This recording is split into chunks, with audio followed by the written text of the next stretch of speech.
తర్వాత మళ్ళీ 2019లో వద్దాం అనుకున్నాను, కానీ అప్పుడు భరత్ గారు మొదటిసారి పోటీ చేయడం వల్ల అప్పుడు రాలేకపోయాను.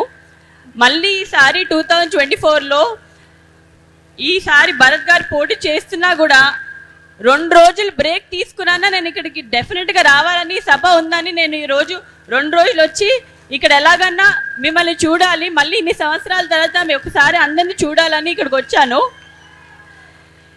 అప్పటికి మీకున్న ప్రేమ, ఇప్పటికీ మీకున్న ప్రేమ అలాగే ఉంది. ఇన్ఫ్యాక్ట్ దానికన్నా ఎక్కువ ఉంది ఇప్పుడు. దానికి నేను హృదయపూర్వక ధన్యవాదాలు చెప్పుకుంటున్నాను. చాలా ఆనందంగా ఉంది నిజంగా ఇవాళ ఇక్కడికి రావడం. ఇప్పుడు మనందరికీ తెలుసు మన ఎన్నికల సమయం వచ్చింది. ఎప్పుడండి ఎన్నికలు? మే 13th. అందరు ఓటేస్తున్నారా? ఎవరికి ఓటేస్తున్నారు?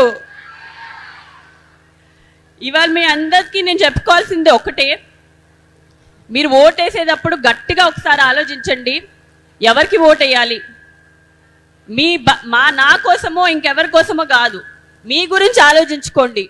మీ భవిష్యత్తు కోసం ఓటేయండి, మీ అభివృద్ధి కోసం ఓటేయమని అడుగుతున్నాను అందరినీ. మీకు తెలిసిందే టీడీపీ ఎప్పుడూ సంక్షేమ పథకం గురించి ఇంకా అభివృద్ధి గురించి ఆలోచించే పార్టీ. ఇప్పుడు సంక్షేమం ఒక్కటే లేకపోతే అభివృద్ధి ఒక్కటే చేస్తే మనకి ఎప్పుడు మనం జీవితంలో పైకి రాలేము.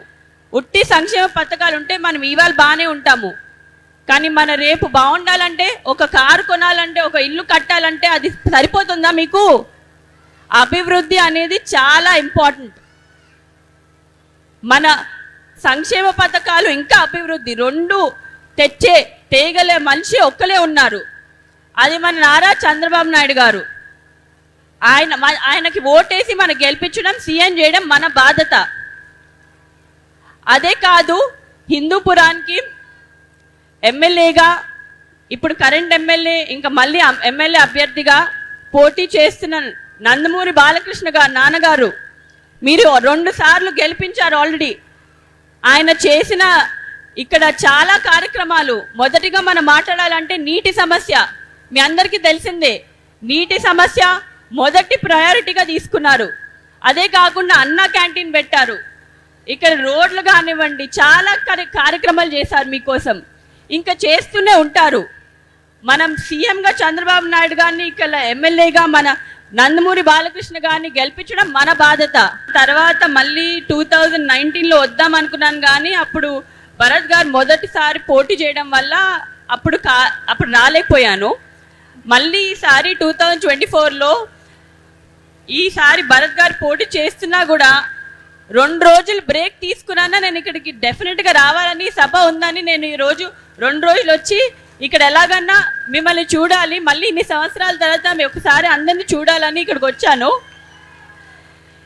అప్పటికి మీకున్న ప్రేమ, ఇప్పటికీ మీకున్న ప్రేమ అలాగే ఉంది. ఇన్ఫ్యాక్ట్ దానికన్నా ఎక్కువ ఉంది ఇప్పుడు. దానికి నేను హృదయపూర్వక ధన్యవాదాలు చెప్పుకుంటున్నాను. చాలా ఆనందంగా ఉంది నిజంగా ఇవాళ ఇక్కడికి రావడం. ఇప్పుడు మనందరికీ తెలుసు మన ఎన్నికల సమయం వచ్చింది. ఎప్పుడండి ఎన్నికలు? మే 13th. అందరు ఓటేస్తున్నారా? ఎవరికి ఓటేస్తున్నారు? ఇవాళ మీ అందరికీ నేను చెప్పుకోవాల్సింది ఒకటే, మీరు ఓటేసేటప్పుడు గట్టిగా ఒకసారి ఆలోచించండి ఎవరికి ఓటేయాలి. నా కోసమో ఇంకెవరి కోసమో కాదు, మీ గురించి ఆలోచించుకోండి. మీ భవిష్యత్తు కోసం ఓటేయండి, మీ అభివృద్ధి కోసం ఓటేయమని అడుగుతున్నాను అందరినీ. మీకు తెలిసిందే టీడీపీ ఎప్పుడూ సంక్షేమ పథకం గురించి ఇంకా అభివృద్ధి గురించి ఆలోచించే పార్టీ. ఇప్పుడు సంక్షేమం ఒక్కటే లేకపోతే అభివృద్ధి ఒక్కటే చేస్తే మనకి ఎప్పుడు మనం జీవితంలో పైకి రాలేము. ఉట్టి సంక్షేమ పథకాలు ఉంటే మనం ఇవాళ బాగానే ఉంటాము, కానీ మన రేపు బాగుండాలంటే, ఒక కారు కొనాలంటే, ఒక ఇల్లు కట్టాలంటే అది సరిపోతుందా మీకు? అభివృద్ధి అనేది చాలా ఇంపార్టెంట్. మన సంక్షేమ పథకాలు ఇంకా అభివృద్ధి రెండు తేగలే మనిషి ఒక్కలే ఉన్నారు, అది మన నారా చంద్రబాబు నాయుడు గారు. ఆయనకి ఓటేసి మనం గెలిపించడం, సీఎం చేయడం మన బాధ్యత. అదే కాదు, హిందూపురానికి ఎమ్మెల్యేగా ఇప్పుడు కరెంట్ ఎమ్మెల్యే ఇంకా మళ్ళీ ఎమ్మెల్యే అభ్యర్థిగా పోటీ చేస్తున్న నందమూరి బాలకృష్ణ గారు నాన్నగారు మీరు 2 సార్లు గెలిపించారు ఆల్రెడీ. ఆయన చేసిన ఇక్కడ చాలా కార్యక్రమాలు. మొదటిగా మనం మాట్లాడాలంటే నీటి సమస్య మీ అందరికీ తెలిసిందే.